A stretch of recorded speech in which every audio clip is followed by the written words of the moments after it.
Hello students, नमस्कार, जय जगन्नाथ।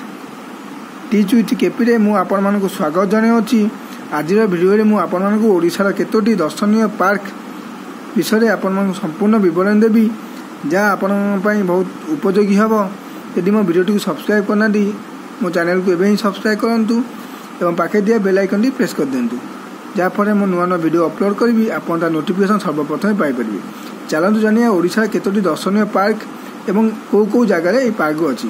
प्रथम विजु पट्टनायक पार्क कटक अच्छी, बोटानिकल गार्डन नंदनकानन जहाँ खोर्धा जिला जाऊँगी, इंदिरा गांधी पार्क भुवनेश्वर अच्छी जहाँ आईजी पार्क नामित, Nicco park Bhubaneswar, Gaurishankar park Cuttack, Gopabandhu park Cuttack, forest park Bhubaneswar, science park Bhubaneswar, science park Bhubaneswar अच्छी, इंदिरा गांधी पार्क राउरकेला गोटे इंदिरा गांधी पार्क अच्छी, साइंस पार्क गोटे भुवनेश्वर भी अच्छी, नेशनल पार्क सिमिलीपाड़ा अवस्थित। मुझे आउ थे भिडियो आपको रिपीट कर दूसरी, जहाँ आप बहुत जल्दी मन रही।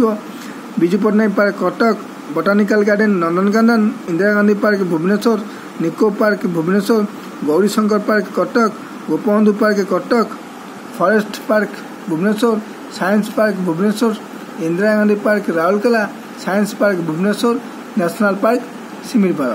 वीडियो शेष पर्यंत देखिए बहुत बहुत धन्यवाद। जय जगन्नाथ।